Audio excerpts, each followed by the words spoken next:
सत श्री अकाल जी। वाहिगुरू जी का खालसा वाहिगुरू जी की फतेह। असी अज फिर संघर्ष च बैठे हैं। जिवें धुंद इन्नी आ भी हथ नूं हथ नहीं दींदा। अज दी जिहड़ी मीटिंग हुई आ ਉਹਦੇ बारे गलबात करते हैं। जिहड़ी साडे किसान आगू ते सरकार दी मीटिंग हुई, आई थिंक 9वीं मीटिंग हुई है। 9वीं मीटिंग भी बेसट्टा रही, पर अज दी मीटिंग जो सरकार दे नाल हुई आ ਉਹਦੀ रूपरेखा ਨੂੰ ਜੇ ਅਸੀਂ ਸਮਝੀਏ ਤਾਂ ਅੱਜ ਸਰਕਾਰ ਦੇ ਜਿਹੜੇ ਉੱਥੇ ਮੰਤਰੀ ਆਏ ਹੋਏ ਸੀ ਉਹਨਾਂ ਨੇ ਕਿਹਾ ਵੀ ਜੀ ਅਸੀਂ ਰੱਦ ਨਹੀਂ ਕਰਨੇ, ਤੁਸੀਂ ਜੋ ਕਰਨਾ ਕਰ ਲਓ। ਸੋ ਇਹ ਜੀ ਸਟੇਟਮੈਂਟ ਆ ਜਿਹੜੀ ਇਹਦੇ ਚ ਉਹਨਾਂ ਦੀ ਐਰੋਗੈਂਸ ਝਲਕਦੀ ਆ, ਹਨਾ। ਫਿਰ ਜੋ ਕਰਨਾ ਕਰ ਲਓ ਤਾਂ ਫਿਰ ਜਿਹੜੇ ਸਾਡੇ ਗੈਰਤ ਤੇ ਸੱਟ ਵੱਜਦੀ ਆ ਤੇ ਜਿਹੜੀਆਂ ਕੌਮਾਂ ਉਹ ਗੈਰਤ ਨਾਲ ਲੜਦੀਆਂ ਹੁੰਦੀਆਂ ਤੇ ਜਿਉਂਦੀਆਂ ਵੀ ਉਹੀ ਰਹਿੰਦੀਆਂ ਹੁੰਦੀਆਂ ਜਿਹੜੀਆਂ ਕੌਮਾਂ 'ਚ ਗੈਰਤ ਹੋਵੇ। ਜਿਹੜੀਆਂ ਕੌਮਾਂ 'ਚ ਗੈਰਤ ਨਾ ਹੋਵੇ ਉਹ ਕੌਮਾਂ ਜਿਉਂਦੀਆਂ ਵੀ ਨਹੀਂ ਰਹਿੰਦੀਆਂ ਹੁੰਦੀਆਂ। ਸੋ ਹੁਣ ਗੱਲ ਉਹ ਹੋ ਗਈ ਵੀ ਜਿਵੇਂ ਪੁਰਾਤਨ ਸਮਿਆਂ 'ਚ ਸਿੰਘ ਕਹਿੰਦੇ ਰਹਿੰਦੇ ਸੀ ਨਾ ਵੀ ਜੇ ਪੰਥ ਹੀ ਨਹੀਂ ਰਹਾ ਤਾਂ ਗ੍ਰੰਥ ਕੌਣ ਮੰਨੇਗਾ, ਹਨਾ। ਹੁਣ ਗੱਲ ਉੱਥੇ ਆ ਗਈ ਹੈ, ਜੇ ਪੰਥ ਹੀ ਨਹੀਂ ਰਹਾ ਤਾਂ ਗ੍ਰੰਥ ਕੌਣ ਮੰਨੇਗਾ, ਔਰ ਸਿੰਘ ਇਕੱਠੇ ਹੋ ਜਾਂਦੇ ਹੁੰਦੇ ਸੀ। ਸੋ ਸਾਨੂੰ ਵੀ ਹੁਣ ਮੈਨੂੰ ਲੱਗਦਾ ਇਹ ਗੱਲ ਸਮਝ ਲੈਣੀ ਚਾਹੀਦੀ ਆ, ਸਾਡੀ ਗੈਰਤ ਤੇ ਸੱਟ ਵੱਜੀ ਆ। ਅਗਲੀ ਗੱਲ ਸਰਕਾਰਾਂ ਦੀ ਜੇ ਆਪਾਂ ਕਰ ਲਈਏ, ਸਰਕਾਰਾਂ ਜਿਸ ਢੰਗ ਨਾਲ ਸਾਜ਼ਿਸ਼ਾਂ ਘੜਦੀਆਂ ਜਾਂ ਹਾਲਾਤ ਪੈਦਾ ਕਰਦੀਆਂ, ਉਹਨਾਂ ਹਾਲਾਤਾਂ ਕਰਕੇ ਹੀ ਇਹ ਸੰਘਰਸ਼ ਖੜਾ ਹੋਇਆ, ਇਹ ਐਜੀਟੇਸ਼ਨ ਖੜੀ ਹੋਈ ਹੈ। ਤੇ ਅੱਜ ਤੁਸੀਂ ਕਹਿੰਦੇ ਹੋ ਜੋ ਕਰਨਾ ਕੁਛ ਕਰ ਲਓ। ਤੁਸੀਂ ਜਿਹੜੀ ਸਾਡੇ ਕਿਸਾਨਾਂ ਦੀਆਂ ਖੁਦਕੁਸ਼ੀਆਂ, ਇੱਕ ਸਾਲ 'ਚ 3 ਤੋਂ 4 ਲੱਖ ਕਿਸਾਨ ਮਰਦੇ ਆ, ਖੁਦਕੁਸ਼ੀਆਂ ਕਰਦੇ ਆ। ਉਹ ਇਸ ਕਰਕੇ ਕਰਦੇ ਆ ਕਿਉਂਕਿ ਤੁਸੀਂ ਜਿਹੜੀਆਂ ਨੀਤੀਆਂ ਘੜਦੇ ਹੋ ਨਾ, ਇਹਦੀ ਤੁਸੀਂ ਨੀਂਹ 1966 'ਚ ਰੱਖ ਲਈ ਸੀ। 1966 'ਚ ਨੀਂਹ ਰੱਖੀ ਗ੍ਰੀਨ ਰੈਵੋਲੂਸ਼ਨ ਦੇ ਥਰੂ, ਤੇ ਉਸ ਨੀਂਹ ਨੇ ਅੱਜ ਖੜੇ ਕਿੱਥੇ ਆ ਅਸੀਂ? ਸਾਡੇ ਤੇ ਕਰਜ਼ੇ ਆ ਤੇ ਅਸੀਂ ਖੁਦਕੁਸ਼ੀਆਂ ਕਰਦੇ ਆ। ਤੇ ਉਹਦੇ ਜ਼ਿੰਮੇਵਾਰ ਕੌਣ ਆ? ਫਿਰ ਉਹਦੇ ਜ਼ਿੰਮੇਵਾਰ ਸਰਕਾਰਾਂ ਆਪਾਂ। ਅੱਜ ਤੁਸੀਂ ਜਿਹੜੇ ਪਰਚੇ ਪਾ ਰਹੇ ਹੋ ਨਾ ਸਾਡੇ ਤੇ, ਇਹਦੇ ਤੇ ਵੀ ਆਉਣੇ ਆ ਅਸੀਂ ਬਾਅਦ 'ਚ, ਉਹ ਤੁਹਾਡੇ ਤੇ ਪੈਣੇ ਚਾਹੀਦੇ ਆ। 3 ਤੋਂ 4 ਲੱਖ ਕਿਸਾਨ ਮਰਦਾ, ਕਿਸਾਨਾਂ ਤੇ ਕਰਜ਼ੇ ਆ, ਉਹਨਾਂ ਦੇ ਘਰਾਂ 'ਚ ਮੈਨੂੰ ਲੱਗਦਾ ਇੱਥੋਂ ਤੱਕ ਹਾਲਤ ਆ ਵੀ ਕਿਸੇ ਨੇ ਪੈਸਾ ਵੀ ਨਹੀਂ ਦੇਖਿਆ ਹੋਊਗਾ। ਜਦੋਂ ਆੜਤੀਏ ਕੋਲੇ ਜਾਈਦਾ, ਅਗਲਾ ਪਰਚੀ ਦੇ ਦਿੰਦਾ, ਅਗਲਾ ਕਹਿੰਦਾ ਲਾ ਫਲਾਨੇ ਥਾਂ ਤੋਂ ਜਾ ਕੇ ਕੱਪੜਾ ਲੈ ਲਾ ਜਾਂ ਫਲਾਨੇ ਥਾਂ ਤੋਂ ਜਾ ਕੇ ਸੌਦਾ ਲੈ ਲਾ। ਤੁਸੀਂ ਹਾਲਤ ਕੀ ਕੀਤੀ ਆ ਕਿਸਾਨਾਂ ਦੀ? ਇਹ ਤੁਹਾਡੀਆਂ ਸਾਜ਼ਿਸ਼ਾਂ ਕਰਕੇ ਹੋਈ ਆ। ਸੈਂਟਰ ਨੂੰ ਇਹ ਗੱਲ ਸਮਝ ਲੈਣੀ ਚਾਹੀਦੀ ਆ ਵੀ ਜਿਹੜੀ MSP ਤੁਸੀਂ ਕਹਿੰਦੇ ਹੋ ਨਾ ਵੀ 6% ਕਿਸਾਨਾਂ ਨੂੰ ਮਿਲਦੀ ਆ, ਅਸੀਂ MSP ਕਿਉਂ ਬਣਾਈਏ ਕਾਨੂੰਨ? 6% ਤਾਂ ਕਿਸਾਨਾਂ ਨੂੰ ਮਿਲਦੀ ਆ, ਇਹ ਤੁਹਾਡੀ ਨੀਤੀਆਂ ਕਰਕੇ ਮਿਲਦੀ ਆ। ਤੁਹਾਡਾ ਫੇਲੀਅਰ ਆ, ਇਹ ਕਿਸਾਨਾਂ ਦਾ ਫੇਲੀਅਰ ਨਹੀਂ ਆ। ਜੇ 6% ਕਿਸਾਨਾਂ ਨੂੰ ਤੁਸੀਂ MSP ਮਿਲਦੀ ਆ ਜਾਂ 6% ਕਿਸਾਨ ਉਹਦੀ ਫਸਲ ਦੀ ਖਰੀਦ ਤੁਸੀਂ ਕਰਦੇ ਹੋ 100% ਚੋਂ, ਤਾਂ ਇਹ ਤਾਂ ਤੁਹਾਡੀਆਂ ਨੀਤੀਆਂ ਦਾ ਤੇ ਪਾਲਿਸੀਆਂ ਦਾ ਫੇਲੀਅਰ ਆ, ਤੁਹਾਡੇ ਸਿਸਟਮ ਦਾ ਫੇਲੀਅਰ ਆ। ਤੇ ਜੇ ਅੱਜ ਕਿਸਾਨਾਂ ਤੇ ਕਰਜ਼ਾ ਤੇ ਨਾਲ ਕਿਸਾਨ ਖੁਦਕੁਸ਼ੀਆਂ ਕਰਦੇ ਆ, ਉਹਨਾਂ ਦੀਆਂ ਮੌਤ ਦੇ ਜ਼ਿੰਮੇਵਾਰ ਵੀ ਤੁਸੀਂ ਹੋ। ਤੁਹਾਡੇ ਤੇ 302 ਦੇ ਪਰਚੇ ਹੋਣੇ ਚਾਹੀਦੇ ਆ। ਤੁਸੀਂ ਇਹ ਜਿਹੜੀ ਫਾਰਮਰ ਜੈਨੋਸਾਈਡ ਕੀਤੀ ਆ ਇਸ ਦੇਸ਼ 'ਚ। ਅਗਲੀ ਗੱਲ ਜੇ ਆਪਾਂ ਇਸ ਗੱਲ ਤੇ ਆਈਏ ਵੀ ਸਰਕਾਰ ਦਾ ਜੋ ਐਟੀਟਿਊਡ ਆ ਨਾ, ਅੱਜ ਜੋ ਪੋਲੀਟੀਕਲ ਸਮਝ ਆ, ਹਜੇ ਤੱਕ ਇਸ ਐਜੀਟੇਸ਼ਨ ਦਾ ਉਹਨਾਂ ਨੂੰ ਮੂਲ ਖਾਂਸਾ ਹੀ ਸਮਝ ਨਹੀਂ ਆਇਆ। ਜੇ ਤੁਹਾਨੂੰ ਮੂਲ ਖਾਂਸਾ ਹੀ ਇਸ ਐਜੀਟੇਸ਼ਨ ਦਾ ਸਮਝ ਨਹੀਂ ਆ, ਫਿਰ ਤੁਸੀਂ ਕਿੱਥੋਂ ਮਸਲਿਆਂ ਦੇ ਹੱਲ ਦੇ ਦੋਗੇ ਸਾਨੂੰ? ਸਾਡੀ ਧਿਰ ਨੂੰ ਵੀ ਇਹ ਗੱਲ ਸਮਝ ਲੈਣੀ ਚਾਹੀਦੀ ਆ ਵੀ ਹੁਣ ਇਹਨਾਂ ਨੇ ਆਏ ਨਹੀਂ ਸਮਝਣਾ। ਹੁਣ ਸਾਨੂੰ ਸਾਡੀ ਗੈਰਤ ਤੇ ਗੱਲ ਆਈ ਆ, ਗੈਰਤ ਤੇ ਸੱਟ ਵੱਜੀ ਆ, ਤੇ ਫਿਰ ਸਾਨੂੰ ਗੱਲਾਂ ਵੀ ਉਸੇ ਢੰਗ ਨਾਲ ਸਮਝਾਉਣੀਆਂ ਪੈਣੀਆਂ। ਅੱਜ ਦੀ ਮੈਂ ਤੁਹਾਨੂੰ ਘਟਨਾ ਦੱਸਦਾ। ਅੱਜ ਇਹਨਾਂ ਨੇ ਜਿਹੜੇ ਸਾਹਮਣ ਭੇਜੇ ਮੇਰੇ ਬ੍ਰਦਰ ਤੇ ਵੀ UAPA ਐਕਟ ਮਨਦੀਪ ਤੇ, ਉਸ ਐਕਟ ਦੇ ਅਧੀਨ ਇਹਨਾਂ ਨੇ ਸਾਹਮਣ ਭੇਜੇ ਤੇ ਉਹਦੀ ਪੇਸ਼ੀ ਰੱਖੀ ਦਿੱਲੀ FIR ਦਰਜ ਆ। 15 ਦਸੰਬਰ ਦੀ ਕੋਈ FIR ਆ ਤੇ ਉਹਦੇ ਅਧੀਨ ਇਹਨਾਂ ਨੇ ਸਾਹਮਣ ਭੇਜੇ। ਉਹ ਸਾਹਮਣ ਹੋਰ ਵੀ ਬੰਦਿਆਂ ਨੂੰ ਸਾਡਿਆਂ ਨੂੰ ਗਏ ਪੰਜਾਬ 'ਚ, ਹਨਾ। ਹੁਣ ਇਹਨਾਂ ਨੇ ਉਸ ਹਰ ਵਿਅਕਤੀ ਨੂੰ ਉਹਨਾਂ ਦੇ ਪਰਿਵਾਰਾਂ ਨੂੰ ਟਾਰਗੇਟ ਕਰਨ ਸ਼ੁਰੂ ਕਰਤਾ, ਜਿਹੜੇ ਪਰਿਵਾਰਾਂ ਦੀ ਜਾਂ ਜਿਹੜੇ ਵਿਅਕਤੀਆਂ ਦੀ ਇਸ ਸੰਘਰਸ਼ 'ਚ ਕੋਈ ਸ਼ਮੂਲੀਅਤ ਆ ਤੇ ਉਹ ਮਾੜਾ ਮੋਟਾ ਇੰਪੈਕਟ ਰੱਖਦੇ ਆ। ਕਿਉਂਕਿ ਇਹਨਾਂ ਨੇ ਇਹੀ ਕਰਨਾ ਹੁੰਦਾ। ਇਹ ਜਿਹੜੇ ਪੈਂਤਰੇ ਆ ਨਾ, ਇਹ ਬੜੇ ਪੁਰਾਣੇ ਆ। ਸਾਡੇ ਪਰਿਵਾਰ ਨੇ ਤਾਂ ਬੜੇ ਇਹ ਪਹਿਲਾਂ ਦੇਖੇ ਆ, ਹੁਣ ਦੇਖ ਲਾਂਗੇ, ਉਹ ਐਡੀ ਕੋਈ ਗੱਲ ਨਹੀਂ।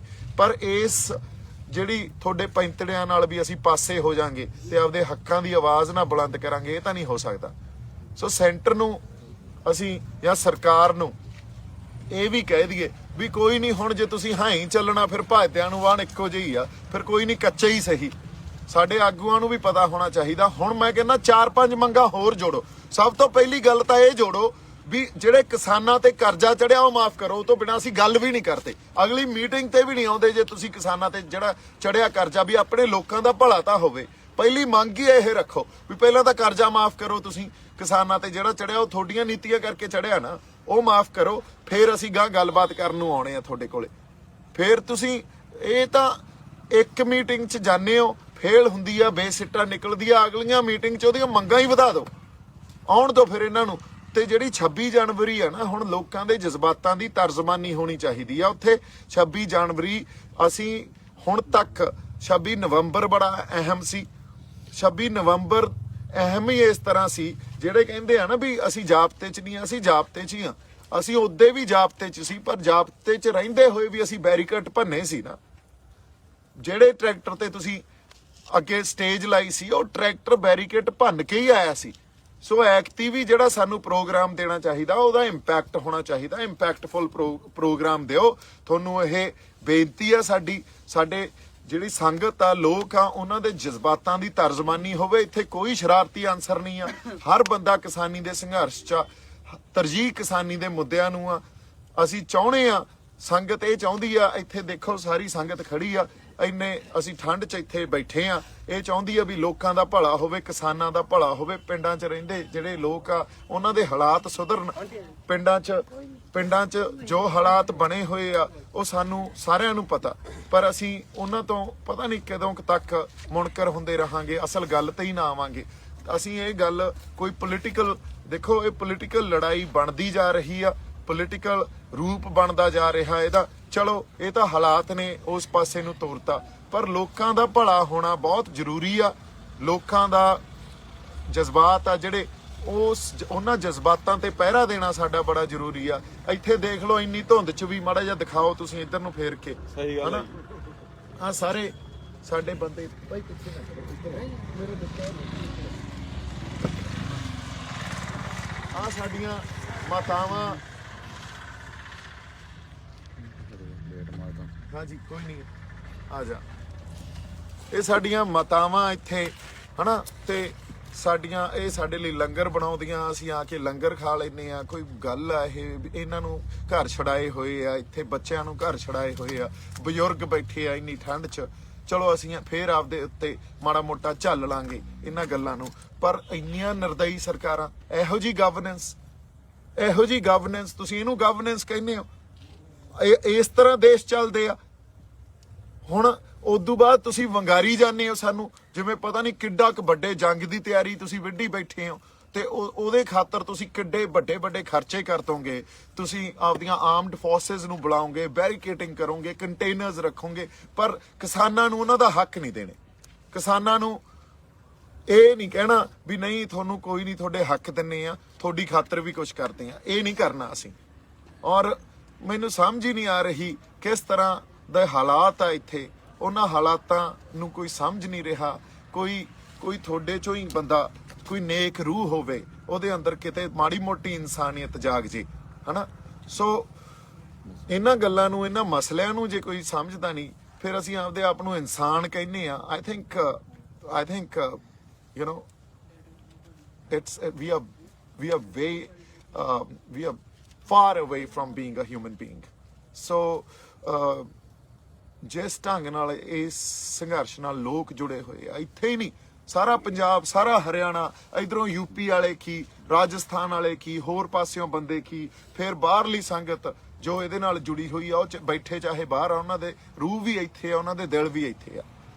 ਸੋ ਇਹ ਕੋਈ ਇਹਦੀ ਇੰਪੋਰਟੈਂਸ ਆ ਨਾ, ਜਿਹੜੀ ਇਹਦੀ ਇੰਪੋਰਟੈਂਸ ਇਸ ਸੰਘਰਸ਼ ਦੀ, ਇਹ ਕੋਈ ਸਥਾਨਕ ਨਹੀਂ ਆ, ਇਹ ਲੋਕਲ ਨਹੀਂ ਆ, ਗਲੋਬਲ ਆ। ਸਰਕਾਰ ਨੂੰ ਅਸੀਂ ਹੁਣ ਵੀ ਕਹਿ ਰਹੇ ਹਾਂ ਵੀ ਤੁਸੀਂ ਸਮਝ ਜਾਓ, ਤੁਸੀਂ ਜੋ ਗੱਲਬਾਤ ਦਾ ਸਿਲਸਿਲਾ ਜਾਂ ਸੰਘਰਸ਼ ਦਾ ਜੋ ਇਹਦੀ ਰੂਪ ਰੇਖਾ, ਇਹਨੂੰ ਵਿਗਾੜੋ ਨਾ। ਹਾਲਾਤ ਨਾ ਪੈਦਾ ਕਰੋ ਵੀ ਇਹ ਵਿਗੜ ਕੇ ਕਿਸੇ ਹੋਰ ਪਾਸੇ ਨੂੰ ਜਾਵੇ। ਆਪਦੀ ਜਿਹੜੀ ਤੁਹਾਡੇ ਕੋਲੇ ਸਿਸਟਮ ਆ ਜਾਂ ਤੁਸੀਂ ਜਿੰਨੇ ਰਿਸੋਰਸਿਸ ਰੱਖੇ ਹੋਏ ਆ ਜਾਂ ਆਪਦੀਆਂ ਫੋਰਸਸ ਤੇ ਇੰਨਾ ਹੰਕਾਰ ਨਾ ਕਰੋ ਵੀ ਤੁਸੀਂ ਕਿਸੇ ਤਰ੍ਹਾਂ ਵੀ ਲੋਕਾਂ ਨੂੰ ਇੰਨਾ ਕੁ ਦਬਾ ਦਿਓ ਜਾਂ ਉਹਨਾਂ ਨੂੰ ਕੁਚਲ ਦਿਓ ਵੀ ਲੋਕ ਬੋਲਣ ਜੋਗੇ ਵੀ ਨਾ ਰਹਿਣ। ਜਦੋਂ ਜਦੋਂ ਜ਼ਬਰ ਤੇ ਜ਼ੁਲਮ ਕਿਤੇ ਵਧੂਗਾ ਉਦੋਂ ਉਹਦਾ ਵਿਰੋਧ ਵੀ ਪੈਦਾ ਹੋਊਗਾ, ਉਹਦੇ ਖਿਲਾਫ ਆਵਾਜ਼ ਵੀ, ਇਹ ਕੁਦਰਤੀ ਵਰਤਾਰਾ ਇਹਦੇ ਖਿਲਾਫ ਆਵਾਜ਼ ਵੀ ਉੱਠੂਗੀ, ਬੁਲੰਦ ਹੋਊਗੀ। ਸੋ ਇਹ ਜਿਹੜੇ ਲੋਕ ਆ ਨਾ, ਇਹ ਤੁਹਾਡੇ ਜ਼ਬਰ ਤੇ ਜ਼ੁਲਮ ਨੂੰ ਠਾਲਣ ਵਾਸਤੇ ਹੀ ਬੈਠੇ ਆ। ਦੁਨੀਆ ਦੇਖ ਰਹੀ ਆ ਇਸ ਸੰਘਰਸ਼ ਨੂੰ, ਦੁਨੀਆ ਦੇਖ ਰਹੀ ਆ ਇਹਨਾਂ ਲੋਕਾਂ ਨੂੰ, ਤੇ ਇਹਨਾਂ ਲੋਕਾਂ ਨੇ ਇੱਥੋਂ ਦਾ ਸਭ ਕੁਝ ਬਦਲ ਦੇਣਾ, ਤਰਜ਼ਾ ਜ਼ਿੰਦਗੀ ਬਦਲ ਦੇਣੀ ਆ ਜੇ ਤੁਸੀਂ ਨਾ ਸੁਧਰੇ ਤਾਂ। ਸੋ ਸਾਡੀ ਤਾਂ ਤੁਹਾਨੂੰ ਬੇਨਤੀ ਆ ਵੀ ਹੁਣ ਜਿਹੜੇ ਇਹੋ ਜਿਹੇ ਹਾਲਾਤ ਨਾ ਪੈਦਾ ਕਰੋ, ਜਿਹੜੇ ਹਾਲਾਤ ਤੁਸੀਂ ਸਮੇਂ ਤੋਂ ਸਾਨੂੰ ਪੈਦਾ ਕਰਦੇ ਆ ਰਹੇ ਹੋ, ਸਾਨੂੰ ਉਹਨਾਂ ਹਾਲਾਤਾਂ 'ਚ ਗੁਜ਼ਰਨਾ ਪੈਂਦਾ। ਉਹਨਾਂ ਹਾਲਾਤਾਂ ਦੀ ਦੇਣ ਆ ਵੀ ਇੱਥੇ ਐਡੀ ਕੁ ਵੱਡੀ ਅਰਾਜਕਤਾ ਪੈਦਾ ਹੋ ਰਹੀ ਆ, ਕੋਈ ਸਾਰਥਕ ਸਮਾਜ ਨਹੀਂ, ਉਹਨਾਂ 'ਚ ਨੈਤਿਕਤਾ ਨਹੀਂ ਰਹੀ, ਉਹਨਾਂ 'ਚ ਹਿਊਮੈਨਿਟੀ ਨਹੀਂ ਰਹੀ। ਤੁਸੀਂ ਇਹ ਦੇਖੋ, ਜੇ ਕਿਸਾਨਾਂ 'ਚ ਇਕਨੋਮੀ ਵਾਈਜ਼ ਵੀ ਦੇਖੀਏ, ਜੇ ਕਿਸਾਨਾਂ ਕੋਲੇ ਪੈਸੇ ਹੋਣਗੇ ਤਾਂ ਉਹ ਸਮਾਨ ਖਰੀਦਣਗੇ, ਕੋਈ ਮੋਟਰਸਾਈਕਲ ਖਰੀਦੂ, ਕੋਈ ਕਾਰ ਖਰੀਦੂ, ਕੋਈ ਹੋਰ ਸਮਾਨ ਖਰੀਦਣਗੇ ਤਾਂ ਇਕਨੋਮੀ 'ਚ ਪੈਸਾ ਆਊਗਾ। ਇਕਨੋਮੀ 'ਚ ਪੈਸਾ ਆਊਗਾ ਤਾਂ ਇਕਨੋਮੀ ਪ੍ਰੋਸਪਰ ਹੋਊਗੀ। ਇਹ ਤਾਂ ਸਿੰਪਲ ਜਿਹਾ ਫਾਰਮੂਲਾ ਨਾ, ਪਰ ਤੁਹਾਡੀਆਂ ਨੀਤੀਆਂ ਨਾਲ ਜਿਹੜੀ ਵੈਲਥ ਆ ਉਹ ਤੁਸੀਂ ਐਕੂਮੂਲੇਟ ਕਰ ਰਹੇ ਹੋ ਕੁਛ ਹੀ ਹੱਥਾਂ 'ਚ। ਕੁਛ ਲੋਕਾਂ ਤੱਕ ਹੀ ਵੈਲਥ ਰਹਿ ਜਾਂਦੀ ਆ, ਬਾਕੀ ਤਾਂ ਹੈਂਡ ਟੂ ਮਾਊਥ ਆ। ਜੇ ਜਿਉਂ ਰਹੇ ਆ ਤਾਂ ਜਿਉਂ ਰਹੇ ਆ, ਉਹ ਬਸ ਉਸ ਢੰਗ ਨਾਲ ਹੀ ਜਿਉਂਦੇ ਰਹਿਣ। ਉਹਨਾਂ ਦੀ ਤੁਸੀਂ ਜਿਵੇਂ ਜਿਉਣਾ ਕਿਵੇਂ ਆ, ਉਹਨਾਂ ਨੇ ਰਹਿਣਾ ਕਿਵੇਂ ਆ, ਖਾਣਾ ਕੀ ਆ, ਪਹਿਨਣਾ ਕੀ ਆ, ਇਹ ਵੀ ਪਰਿਭਾਸ਼ਿਤ ਤੁਸੀਂ ਕਰਨ ਲੱਗ ਗਏ। ਉਹ ਹੈ ਕੌਣ ਲੋਕ, ਇਹ ਵੀ ਪਰਿਭਾਸ਼ਿਤ ਤੁਸੀਂ ਕਰਨ ਲੱਗ ਗਏ। ਐਂ ਤਾਂ ਨਹੀਂ ਚੱਲਦਾ ਹੁੰਦਾ। ਜਿਹੜੀ ਸਦੀਆਂ ਤੋਂ ਕੋਈ ਸਭਿਅਤਾਵਾਂ, ਸਦੀਆਂ ਤੋਂ ਸਿਵਲਾਈਜੇਸ਼ਨਸ ਇਵੋਲਵ ਹੋਈਆਂ, ਜਿਹੜੀਆਂ ਵਿਕਸਿਤ ਹੋਈਆਂ, ਉਹਨਾਂ ਨੂੰ ਤੁਸੀਂ ਪਰਿਭਾਸ਼ਿਤ ਕਰੋਗੇ। ਤੁਸੀਂ ਰੱਬ ਤੋਂ ਵੀ ਵੱਡਾ ਆਪਦੇ ਆਪ ਨੂੰ ਮੰਨਣ ਲੱਗ ਗਏ। ਇਹ ਐਂ ਤਾਂ ਨਹੀਂ ਚੱਲਦਾ ਹੁੰਦਾ। ਸੋ ਇਹ ਅਰਾਜਕਤਾ ਤੁਸੀਂ ਪੈਦਾ ਕੀਤੀ ਆ, ਤੁਸੀਂ ਇਸ ਅਰਾਜਕਤਾ ਦੇ ਜ਼ਿੰਮੇਵਾਰ ਹੋ, ਤੁਸੀਂ ਇਹਨਾਂ ਮੌਤਾਂ ਦੇ ਜ਼ਿੰਮੇਵਾਰ ਹੋ। ਤੁਹਾਡੇ ਤੇ ਪਰਚੇ ਪੈਣੇ ਚਾਹੀਦੇ ਆ, UAPA ਵੀ ਤੁਹਾਡੇ ਤੇ ਪੈਣਾ ਚਾਹੀਦਾ। ਤੁਸੀਂ ਤਾਂ ਇਸ ਦੇਸ਼ ਦੇ ਹੱਕ 'ਚ ਨਹੀਂ ਕਰ ਰਹੇ ਜੋ ਕਰ ਰਹੇ ਹੋ। ਜੇ ਅਸਲ ਤੌਰ ਤੇ ਮੰਨੀਏ, ਦੇਸ਼ ਦੇ ਜਿਹੜੇ ਐਂਟੀ ਨੈਸ਼ਨਲ ਤਾਂ ਸਰਕਾਰਾਂ, ਐਂਟੀ ਨੈਸ਼ਨਲ ਲੋਕ ਨਹੀਂ ਆ ਲੋਕ ਐਂਟੀ ਨੈਸ਼ਨਲ ਆ ਜਿਹੜੇ ਸੜਕਾਂ ਤੇ ਬੈਠੇ ਆ, ਇੱਥੇ ਧੂਣੀਆਂ ਲਾਈ ਬੈਠੇ ਆ। ਤੁਸੀਂ ਤਾਂ ਬੈਠੇ ਹੋ ਕੋਠੀਆਂ 'ਚ ਹੀਟਰ ਲਾ ਕੇ, ਹਨਾ। ਅਸੀਂ ਇੱਥੋਂ ਕਿਤੋਂ ਤਾਰਾਂ ਖਿੱਚਦੇ ਆ, ਜੇ ਕਿਸੇ ਨੇ ਹੀਟਰ ਲਾਉਣਾ, ਉੱਥੋਂ ਫਲਾਨਾ ਪਾਣੀ ਉੱਥੋਂ ਆਉਂਦਾ, ਲੰਗਰ ਉੱਥੋਂ ਆਉਂਦਾ, ਇੱਥੇ ਬਾਥਰੂਮ ਆਏ ਬਣਾਏ ਹੋਏ ਆ, ਇੱਥੇ ਪਤਾ ਨਹੀਂ ਕੀ ਹਾਲ ਆ। ਇਨਹਿਊਮਨ ਕੰਡੀਸ਼ਨਸ 'ਚ ਅਸੀਂ ਰਹਿ ਰਹੇ ਹਾਂ, ਕਿਸੇ ਨੂੰ ਕੋਈ ਫਰਕ ਹੀ ਨਹੀਂ ਪੈ ਰਿਹਾ। ਔਰ ਹਜੇ ਤੱਕ ਤੁਹਾਨੂੰ ਸਮਝ ਹੀ ਨਹੀਂ ਆ ਰਹੀ, ਤੇ ਤੁਸੀਂ ਇਹਨੂੰ ਗਵਰਨੈਂਸ ਕਹਿੰਦੇ ਹੋ, ਤੇ ਤੁਸੀਂ ਦੇਸ਼ ਨੂੰ ਗਵਰਨ ਕਰ ਰਹੇ ਹੋ। I think you guys should be ashamed of yourself. So ਇੰਨੀਆਂ ਕੁ ਗੱਲਾਂ ਆਪਾਂ ਕਰਨੀਆਂ ਸੀ। ਮੀਟਿੰਗ ਦਰ ਮੀਟਿੰਗ ਹੁੰਦੀ ਰਹੂ। ਕਿਸਾਨ ਜਥੇਬੰਦੀਆਂ ਦੇ ਆਗੂਆਂ ਨੂੰ ਮੇਰੀ ਅਪੀਲ ਆ, ਮੇਰੀ ਬੇਨਤੀ ਆ ਵੀ ਅਗਲੀ ਮੀਟਿੰਗ 'ਚ ਜਾਣ ਤੋਂ ਪਹਿਲਾਂ ਮੰਗ ਪਹਿਲੀ ਇਹ ਹੋਣੀ ਚਾਹੀਦੀ ਆ ਵੀ ਪਹਿਲਾਂ ਕਰੋ ਕਰਜ਼ਾ ਮਾਫ, ਫੇਰ ਟੇਬਲ ਤੇ ਬੈਠਾਂਗੇ ਅਸੀਂ। ਸੋ ਇੰਨੀਆਂ ਕੁ ਗੱਲਾਂ ਆਪਾਂ ਕਰਨੀਆਂ ਸੀ। ਮੇਰੇ ਵੱਲੋਂ ਬਹੁਤ ਸਾਰਾ ਪਿਆਰ ਤੇ ਸਤਿਕਾਰ। ਸੰਗਤ ਨੂੰ ਚੜ੍ਹਦੀ ਕਲਾ 'ਚ ਰਹੋ। ਚੜ੍ਹਦੀ ਕਲਾ ਹੀ ਸਾਨੂੰ ਸਾਡੇ ਰਹਿਬਰਾਂ ਨੇ, ਗੁਰੂਆਂ ਨੇ ਸਿਖਾਈ ਆ। ਜਿਉਂਦੇ ਵਸਦੇ ਰਹੋ। ਸਤਿ ਸ੍ਰੀ ਅਕਾਲ ਜੀ।